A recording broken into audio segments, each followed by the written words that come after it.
Welcome to episode 3 of Mariners Forever. I'm Dan Viennes. That's Michael Thompson, formerly of Soto Mojo.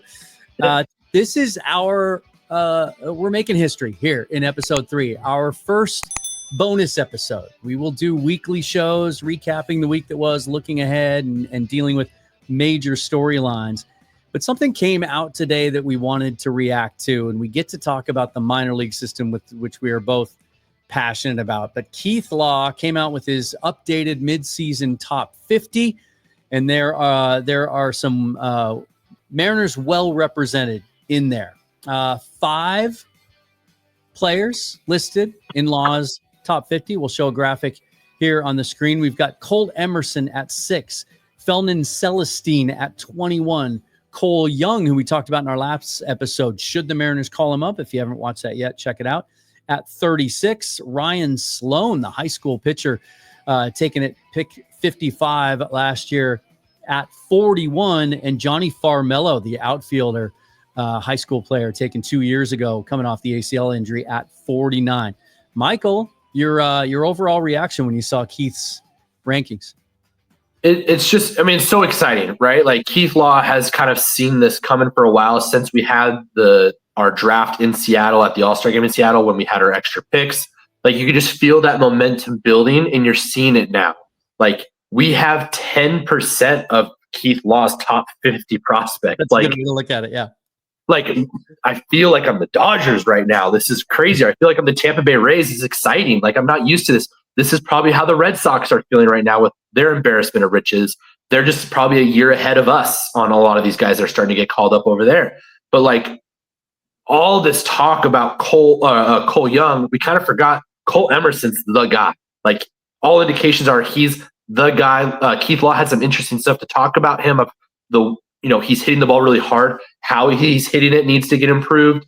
A guy that gets forgotten because Cole and Colt are so I'm not going to say they're the Julio and Kelenic in terms of notoriety for prospects for the Mariners, but they are the two, like the faces along with, I would say, Montez. But Felnin Celestine, I know he's younger and he's probably the farthest one away, but everything we're hearing is he's doing exactly what you want. He's coming along. And that was a guy that when we got him, that was a big deal. And to see him already at 21, he's probably 2 years away. And he's already 21. Like that puts you on that realm. Obviously, MLB drafts change rankings, and this upcoming class will definitely, a lot of these guys that are going to get drafted are going to be taking our spots. But Felnin's a guy that may mess around and be a top overall prospect before he gets called up, which is not something I thought. But the fact that he might even be in that discussion is wild. It's awesome. The most important name, in my opinion, on this list so far is Ryan Sloan. Yeah. Like this was a guy that we drafted, like you said, at 55. And a lot of people didn't want to take him there because they thought he'd be too expensive to get and to sign. And we got him pretty quickly because I think Ryan's a smart guy and he realizes this is the best place on planet Earth for me to go learn how to be a pitcher right now, because the Mariners are the best place for pitching in baseball. And everything we've seen from him is that he is untouchable. Can he stay healthy is the question. But I don't know if you've seen his highlights, but that dude hits 100 and his changeup, the kick change is nasty. His highlights, he's going to be on the ninja pitching ninja videos for years to come. Yeah. That's the impressive thing about him. This is what Keith Law says about him. He's pitching at low A Modesto in his first full season in the minor leagues. Keith Law says, and again, he has him at 41, did not have him ranked in his top 100 to start the season. He's been up to 100 with a plus changeup, as you mentioned, and he's added a kick change. It's the latest fashion, like a spreading disease. It has some filthy late tumble to it. He's only walked 6.9% of batters so far. That's incredible. That's amazing. Huge positive for any teenage pitcher jumping into full season ball. He's pitched 21 and a third innings so far, given up 28 hits, 8 walks, 36 strikeouts, an ERA of 4.13. And as you mentioned, the thing that's really impressive about him as a 19-year-old, like you hear the word projectable so often with these guys, even the ones that are taken at the top of the draft out of high school. They're long, they're lanky, they have to fill out their bodies. Ryan Sloan looks like a major league pitcher today. His lower half is really strong. He kind of looks like, to me, He's built a little bit like Nolan Ryan. I mean, I'm aging myself a little bit, but that's kind of what he reminds me of. Very, very thick lower half.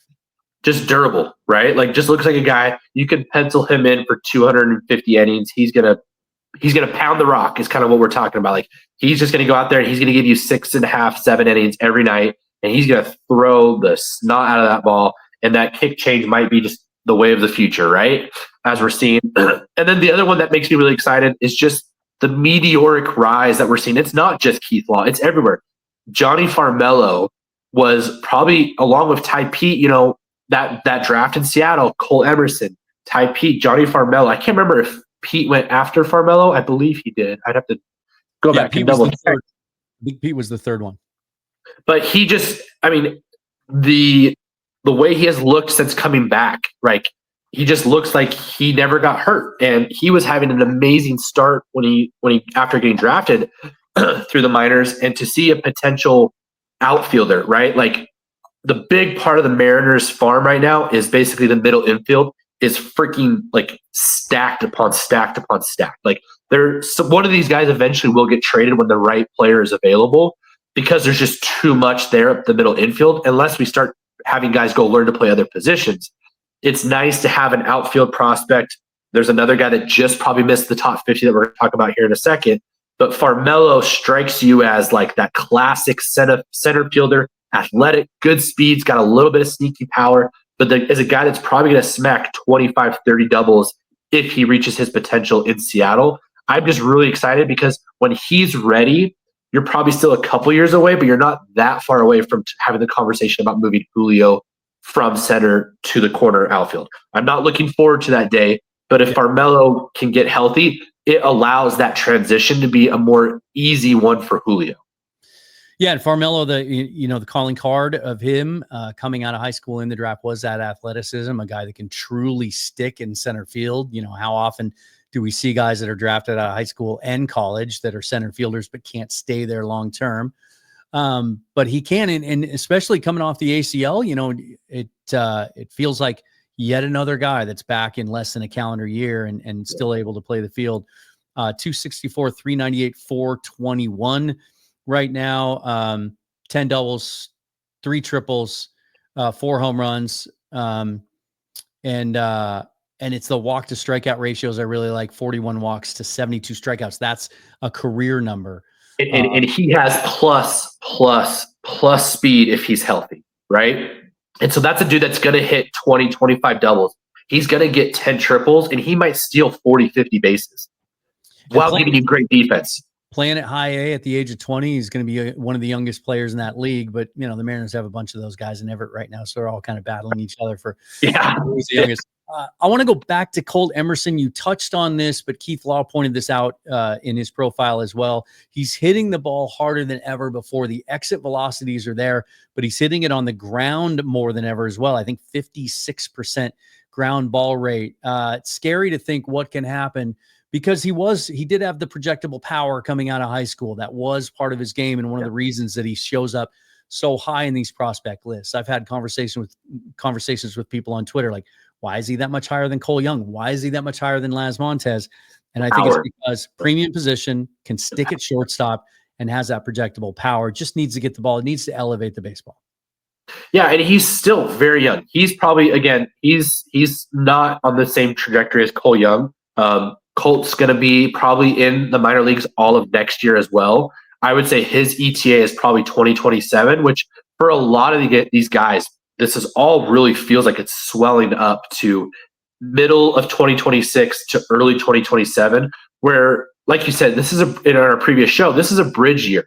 Like, our roster might look completely different. We may have, and again, how many of these guys are going to hit? You never know. If 3 of these guys hit, we're probably looking at a real World Series contender, right? If half of these 8 or 9 guys hit, it's oh my, look out. Like, we might really have something that we have never seen out here in Seattle since the 90s.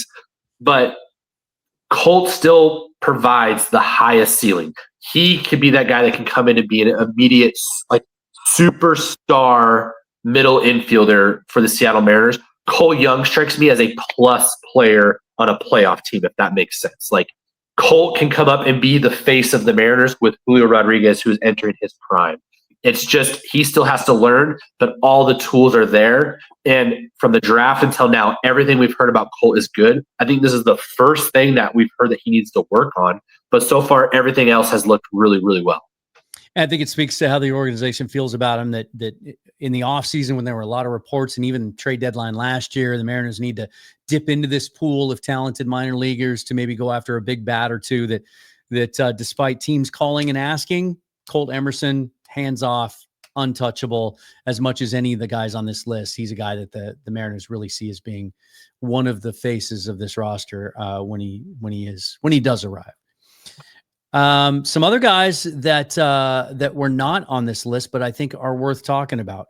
And they were represented. If Keith Law had gone 100, they certainly would have been, I think, which would have gotten the Mariners up to 8 or 9 because they were all in his preseason top 100. Laz Montez, you touched on him, repeating high A again at Everett, and he's ready. He's ready to go. Same thing as Cole Young. He's ready. Baby Jordan is ready. Call him up to the next level. I expect to see him called up to Arkansas anytime soon. 168 at bats, hitting 274 with a 385 on base and a 548 slug for a 933 OPS. 30 walks. He's still striking out 52 times in 168 plate appearances. That's going to be part of his game. But 30 walks, I think, is really promising. That's why that on-base percentage is so high. And still the power, 10 home runs. And for a guy that was kind of big, tall, lanky when he was signed as an international prospect, that the assumption was just from the day he was signed, he'll get by in the outfield as long as they can live with him there in the minor leagues. At some point, he's going to be moved to first base. He seems to be handling himself pretty well in right field, and that arm seems to be legitimate enough. Do you think he can stay in the outfield long term? They're obviously not the same player, but a lot of the stuff you're hearing is so familiar to what we heard with Julio Rodriguez, right? Oh, that guy, you're going to have to put him in the corner outfield. He's too big. He can't run that fast. Yeah. And I was fortunate enough in Spokane to watch when he played for Everett against the Spokane Indians. And I watched Julio run around. I was like, that guy looks like Bo freaking Jackson out there. I think he can play any position that he wants. He just looks like he's built different. I'm not saying Montez is the same way, but you can just tell he's putting in the work. And why wouldn't you let him try? Like, make him show you that he can't. Because so far, everything he has done is that he shows that he can play it. And that arm is real. Like, I think he is a better defender than Jordan Alvarez will be. And Jordan has the Crawford boxes back in the day to kind of be like his like safety net, just like Manny used to have his monster. This is not that level of defense. This is a serviceable corner outfielder. And if he's smashing 30, 35 home runs, if he's reaching what we think he has that potential with, that dude hits home runs. Like I think we talked about with Cal Raleigh on some of his moonshots. It reminds me of Russell Wilson's deep ball back in the day. Like that thing just disappears off the screen and you wait until you see the outfielder like looking, and it's always AAA or sorry, minor league baseball is always the most grainy video ever. It looks like it's from the 1970s. Yeah, and then you see the ball, see some ball hit like a car in the parking lot. It's like, oh, that's where last put it and stuff. And so that power is so immense. It's so real. And the things that you're seeing, yes, the strikeouts need to get cut down, but there's a lot of positives. And if he's taking care of his body and he's putting in the work the way Julio did to prove he can play a position that he wants to play, give him that opportunity.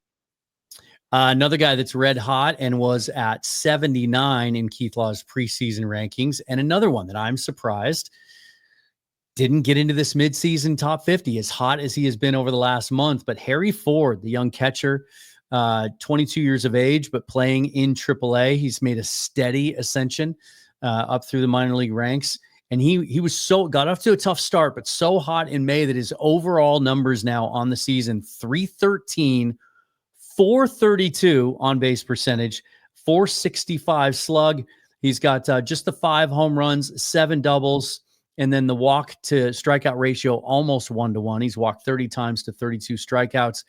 And, the questions about him coming out in high school, plus athlete. Can he stick behind the plate? It's okay if he doesn't because he's athletic enough. He could play maybe third base, maybe second base, or an outfield spot. I know there was a time last year where they were in spring training where they were getting him some reps in the outfield, but they're playing him behind the dish, and he seems like a guy. The arm is good enough that he's a catcher. As we know it right now, he's a catcher. He hasn't had enough reps at any other position to think they could call him up there. And so he's just kind of stuck, right? Like, you're not going to call this guy up right now, as hot as he is, when Cal Raleigh is your 5 days a week catcher. You're not going to call him up and stunt his development by playing him twice a week.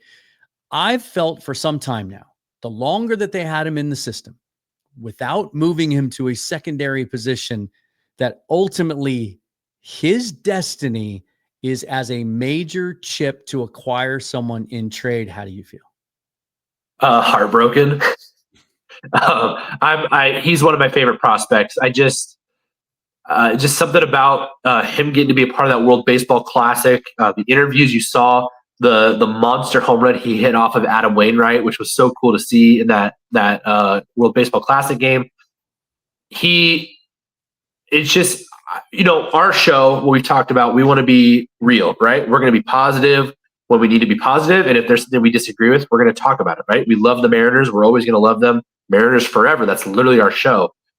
I think the biggest thing that I have had an issue with the Mariners lately has been the development of Harry Ford, right? This is a guy that just screams ultimate utility weapon, right? Last year we heard some whispers of him possibly learning to play out in left field. I think he even played a game or two out in left field in the minors. And then you just heard nothing after that. Like, wrapped it. I'm stunned. Like we've talked about, was his arm good enough to be a catcher at the big league level, right? If it's close, that means he's probably got a decent arm. Put him in left field. Is he athletic enough to play third base and second base? I think so. I remember writing an article for Soto Mojo where I talked about a future in 2025, which is funny now in 2023, of a world in which he was kind of that Ben Zobrist kind of guy, which Jerry Dipoto has always been adamant, has been one of his favorite players, and he's obsessive of finding Ben Zobrist type of guys that are super utility stars. And I just thought Harry Ford showed so much potential to being that guy. He can catch for Cal Raleigh. He could play second, could play third, could play left field. Like, it just felt like a guy, and his bat I thought was going to be there. And guess what? Right now, his bat is there. It is just as hot as Cole Young. It is in that area. Like, if Harry Ford was a second baseman, we'd be having the same conversation right now that you're seeing about Cole Young coming up to the Mariners. But the Mariners have been steadfast. And you and I have talked about this. The Blue Jays had a hole in their minor leagues for a catcher. I always thought Harry Ford, along with one of these shortstops, was going to be a centerpiece to get Vladdy Jr. Well, Vladdy signed a massive contract. Like, I'm trying to figure out a spot on a player. Like, he's playing so well, you're not going to trade him for a midsummer rental, right? Like, no, I'm going to keep holding on to this guy, but that until I get what I want in a trade market that doesn't look like it's going to have any superstar level guys that we know of, right? You're not trading Harry Ford for Luis Robert. Like, Robert right now is just not that guy that we thought he was. Yeah. Right, exactly. But 2 years ago, you would have said, yep, here you go. Here you go. And so you want to make sure you're right, because Harry Ford is a much better player. He's developed, even though it's taken maybe a little bit longer than people thought. And because of that, this vicious cycle with these rankings, the negative side of it, oh, you're not moving up fast enough, you're going to start moving down, right? Oh, a killer draft class comes in the league, you're moving down, right? Like, we've seen Harry Ford in the top 40s in the past, and he keeps slipping, but he's producing at the minor league level. He's ready to go, in my opinion. And you're right. I don't agree with how they have got him ready to be a Major League Baseball player. And maybe that's because they didn't know what they had with Cal Raleigh, but I kind of would call bullshit on that. And so it just seems like, yep, you're destined to be a valuable trade chip when we need to make that move, whether that's now in in July, or in the winter for a mega deal. And I'm going to be bummed if we don't get to see him in a Mariners uniform. I really am. So if you're going to trade him, you better make sure it's for someone that's going to bring you some banners. That's my it would have to be for a centerpiece type of middle of the lineup hitter. I wouldn't settle for anything less. I just don't see any other outcome. Like, I don't see him playing first base, right? No. He's even smaller than Ty France was, and he seemed awkward and odd at first base. You're not going to DH him, although I suppose if he continues on this tear and the Mariners offense, the bottom third of it, continues to struggle, you could try that to get him enough at bats, but you'd have to commit to it and play him 5 days a week for it to make sense. And you just can't learn second base in a couple of weeks or third base. No. And that's not a long-term move that makes sense anyway, given all these other infielders that we've already talked about that are just, going to be on the doorstep soon. It just seems like I don't see any other outcome other than he's going to be a centerpiece of a trade. It just better be for the right guy, and the trade better be the right one. And it just sucks. It sucks. This does not look right now on paper. This does not look like the type of trade deadline where, hey, I'm a superstar away. Like, yeah, that just doesn't look like it. Like, you're hearing Cedric Mullins is like a big piece. Like Harry Ford for Cedric Mullins. Right. You're just not going to do that. And obviously there's obviously something between the Mariners and Orioles where they have not come to agreement on a deal, because each of their weaknesses very much complement the other team's strength, and yet they still don't come to an agreement on a deal. There's obviously something there. But like Nathaniel Lau for the Nationals at first base, are you going to trade Harry Ford for Nathaniel Lau? Like, I don't think that's going to win over the fan base. And like, Lau might help you, get into the playoffs, but like, that's not the same as, I can't even think of that player, but like an all-star middle of the bat. I don't know if Harry has enough to get you that, but Harry plus a piece gets you there. Yeah. Like Harry Ford and Ty Pete should get you someone that's hitting second, third, or fourth on the AL West Division Championship Mariners in an ALDS series. Like, that is the deal that you make. And I don't know if that player's out there right now. We still got about, what do we got? 2 months till the deadline. Almost June, so almost 2 full months plus till the deadline shows up. It's just one of those things where I'm just bitter about it, man. Why didn't you let him learn to play left field? Why didn't you let him try third base? Why didn't you let him try second?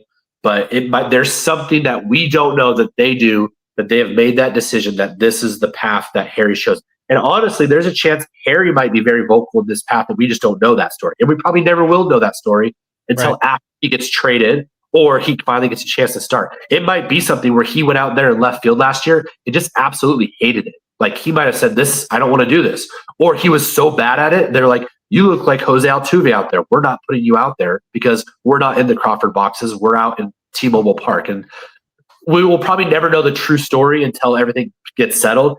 But this does feel like this is going to get settled by the deadline, unfortunately. Yeah.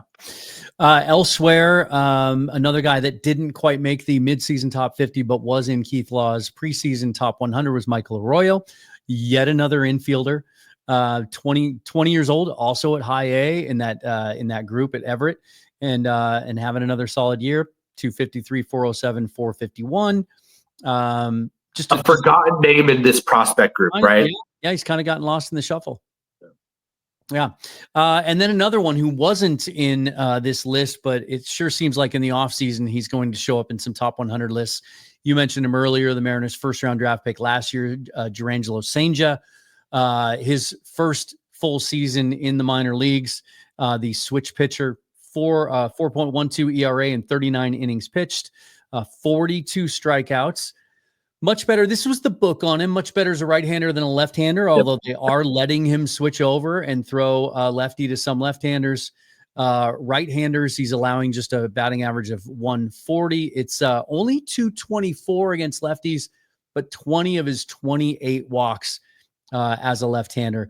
Are you of the school of thought that because this seemed to be the consensus scouting report on him coming out last year was that, the Mariners are going to let him do the switch pitching thing for a while, but at some point, what makes sense, he's so much better from the right side that he'll probably do that full time. Is that how you feel, or are you still kind of in a wait and see mode with him?